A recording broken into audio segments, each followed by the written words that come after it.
Arranca en Egipto la COP27. La conferencia del clima abrió con la promesa de indemnizar a los países en desarrollo víctimas del cambio climático. Con esta noticia comenzamos el informativo en Deutsche Welle. Yo soy Carol Guerrero, los saludo desde Berlín. Comenzamos con titulares.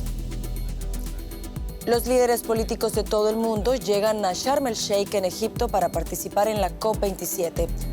En el arranque del evento se publicó un estudio que refleja que los gases de efecto invernadero de los últimos años van camino de ser los más cálidos de los que se tiene registro. Con el apoyo de los expresidentes Barack Obama y Donald Trump, demócratas y republicanos refuerzan sus respectivas campañas antes de las elecciones de medio mandato que se llevarán a cabo este martes en Estados Unidos.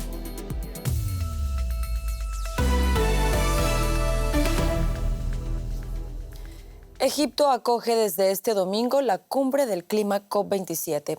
A partir del lunes, 110 líderes mundiales pasarán por la ciudad de Sharm el Sheikh, donde debatirán las medidas necesarias para frenar el cambio climático en el planeta. La principal novedad de esta cumbre es que se discutirá la manera de indemnizar a los países en desarrollo por las pérdidas y daños causados por el cambio climático. Hasta ahora este punto había quedado fuera de la agenda por falta de consenso entre los participantes. Los organizadores egipcios dicen que esta cumbre terminará con resultados tangibles para mitigar la emergencia climática. El país anfitrión ha sido objeto de críticas por la represión de las protestas planeadas durante la cumbre. Por su parte, el secretario general de Naciones Unidas, Antonio Guterres, dijo en la inauguración que el cambio está ocurriendo a una velocidad catastrófica para la vida de las personas, de los animales y las plantas en todos los continentes y océanos. También hizo un llamado urgente a incrementar la cooperación entre países ricos y pobres. Es el momento de un pacto histórico entre las economías desarrolladas y las emergentes, en el que los países desarrollados cumplan con el compromiso de París y hagan un esfuerzo adicional para reducir las emisiones con el objetivo de 1,5 grados. Un pacto en el que los países más ricos den asistencia financiera y técnica junto con el apoyo a los bancos multilaterales de desarrollo y de las empresas tecnológicas para ayudar a las economías emergentes a que aceleren su transición a las energías renovables. Es necesario para todos. Y la Organización Meteorológica Mundial acaba de publicar su informe anual sobre el clima y las conclusiones son dramáticas. Es una dura lección para los líderes mundiales en la cumbre COP27, destinada a poner en práctica soluciones al cambio climático. Ha sido otro año de mucho calor. En efecto, los últimos 8 años fueron los más calurosos registrados debido a los niveles récord de gases de efecto invernadero en la atmósfera. Es una clara advertencia según el Informe Mundial sobre el Clima. Sus efectos se están sintiendo en todas partes. El nivel del mar está subiendo rápidamente y también los propios mares se están calentando. Las capas de hielo y los glaciares se derriten.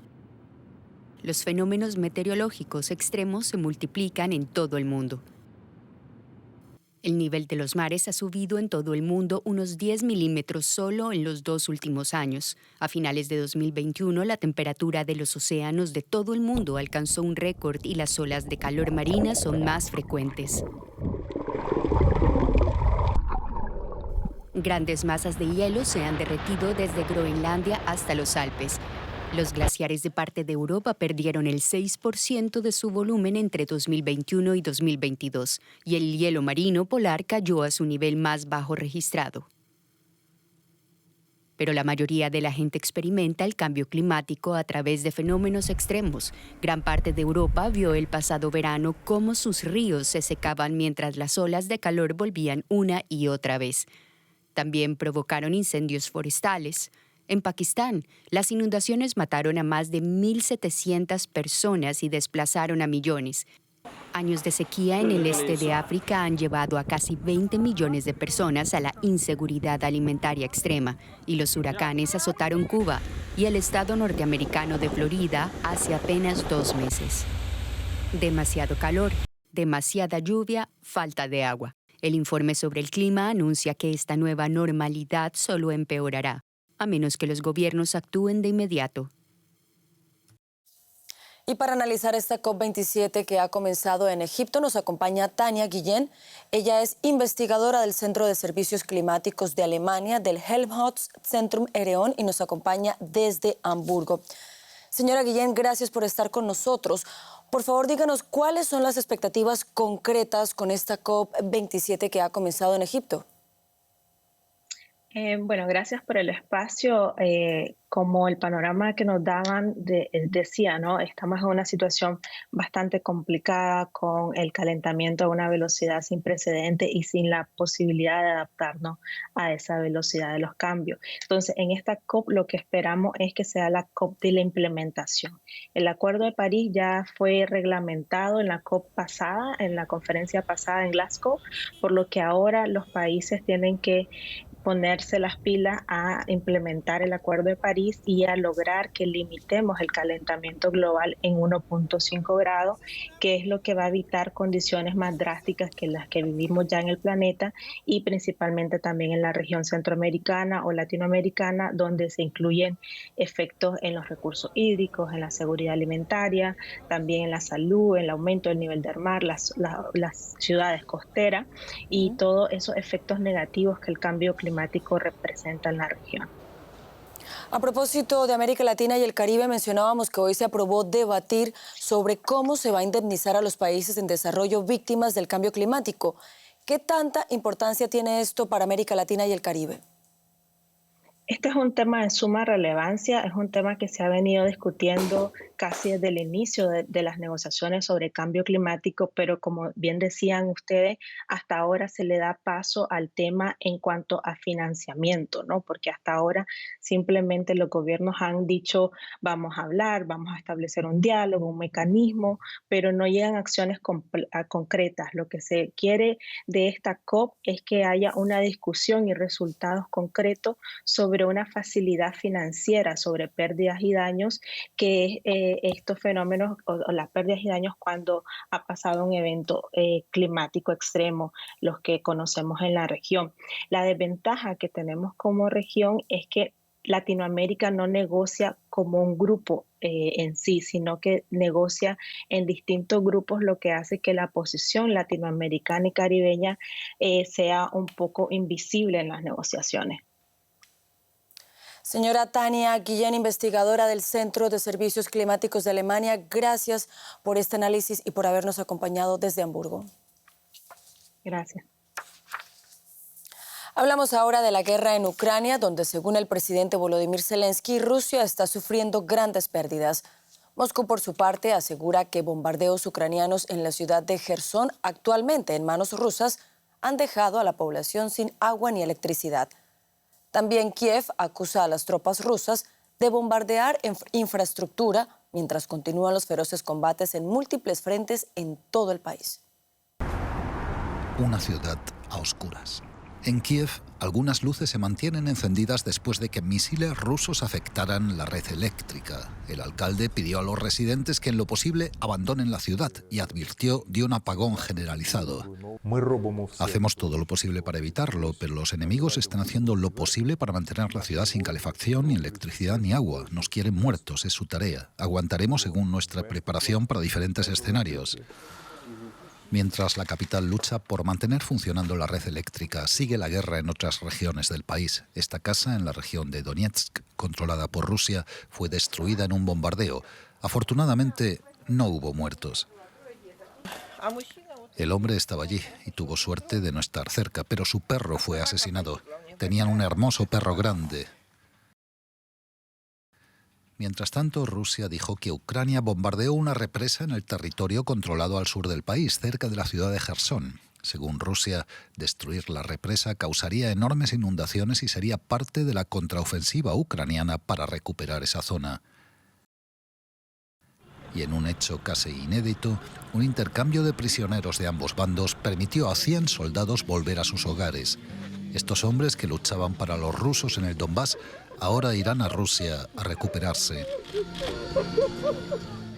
Y los que permanecen en Ucrania enfrentarán un invierno en guerra. Vamos ahora a Tanzania, en el este de África, porque allí al menos 19 personas murieron después de que un avión de pasajeros cayera a las aguas del lago Victoria. El accidente se produjo poco antes de que la aeronave intentara aterrizar en la ciudad ribereña de Bukoba. Las autoridades aseguran haber rescatado hasta el momento a más de la mitad de los 43 pasajeros. Solo la parte superior del avión sobresale en las aguas del lago Victoria. Los rescatistas se apresuran a salvar a los que aún están a bordo. Los servicios de emergencia y los transeúntes utilizan cuerdas para intentar sacar el avión del agua. La mitad de los pasajeros ya han sido rescatados, pero según las autoridades locales también se han recuperado varios cadáveres. El pequeño avión de media distancia se precipitó al lago más grande de África cuando se disponía a aterrizar en el aeropuerto de Bukoba, situado justo en la orilla del lago. Cuando el avión estaba a unos 100 metros, tuvo problemas en el aire y encontró mal tiempo. Estaba lloviendo y el avión se precipitó al agua. Ahora todo está bajo control. Con los esfuerzos de rescate aún en marcha, no está claro cuántos sobrevivientes están aún atrapados en la nave. Y faltan solo 2 días para las elecciones de medio mandato en Estados Unidos y mientras algunos votan de manera anticipada, los candidatos están recibiendo el apoyo de grandes figuras de sus respectivos partidos. Por el lado demócrata, el presidente Joe Biden y el expresidente Barack Obama coincidieron con el republicano Donald Trump en Pensilvania, un estado clave que puede determinar el control del Senado en Washington. En Filadelfia, el presidente Joe Biden se presentó con su antiguo jefe Barack Obama para respaldar a los candidatos demócratas al gobierno regional y al Senado. Biden dijo a los estadounidenses que estas serán las elecciones de su vida. El resultado va a definir nuestro país para las próximas décadas. Y el poder de determinar ese resultado está en sus manos. Hace 2 años, utilizaron ese poder para que Donald Trump no solo pasara a ser expresidente, además lo convirtieron en un presidente derrotado. Obama advirtió a la multitud que el derecho al aborto, la seguridad social y la propia democracia están en peligro si los republicanos ganan la mayoría del Congreso la próxima semana.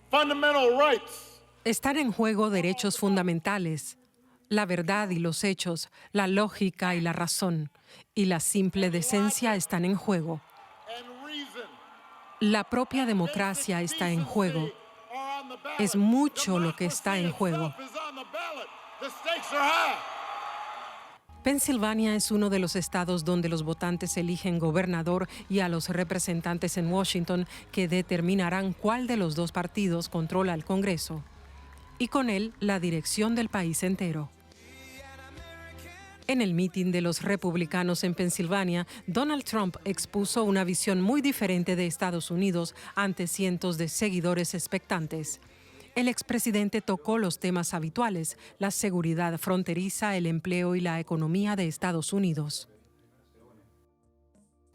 Biden, Pelosi, Schumer y el Congreso Demócrata Radical están destruyendo su estado. Nuestro país está siendo destruido. Biden y los lunáticos de la extrema izquierda están haciendo la guerra a la energía en Pensilvania, aplastando los puestos de trabajo de Pensilvania, destripando las comunidades de Pensilvania y estrangulando a las familias con precios en alza como nunca se habían visto. Además de legisladores y autoridades, Estados Unidos elige este martes entre 2 visiones distintas del país. Y vamos con deportes porque ha nacido una nueva estrella del tenis y se llama Holger Rune. El joven danés de 19 años celebró el mayor éxito de su carrera nada más y nada menos que ante el serbio Novak Djokovic. En la final del torneo Masters 1000 de París-Bercy, Rune cayó 3-6 en el primer set, pero remontó en los 2 siguientes por 6-3 y 7-5 en una de las finales más emocionantes de este año. Durante este torneo, Rune venció a 5 top 5 del ranking de la ATP. El nórdico creció viendo jugar a su ídolo Djokovic y ahora quedará entre los 10 primeros del mundo, siendo el primer danés en alcanzar ese lugar en el ranking. Y con tenis terminamos el informativo. Sigan conectados a Deutsche Welle. Los espero en menos de una hora con más noticias. Sigan con nosotros.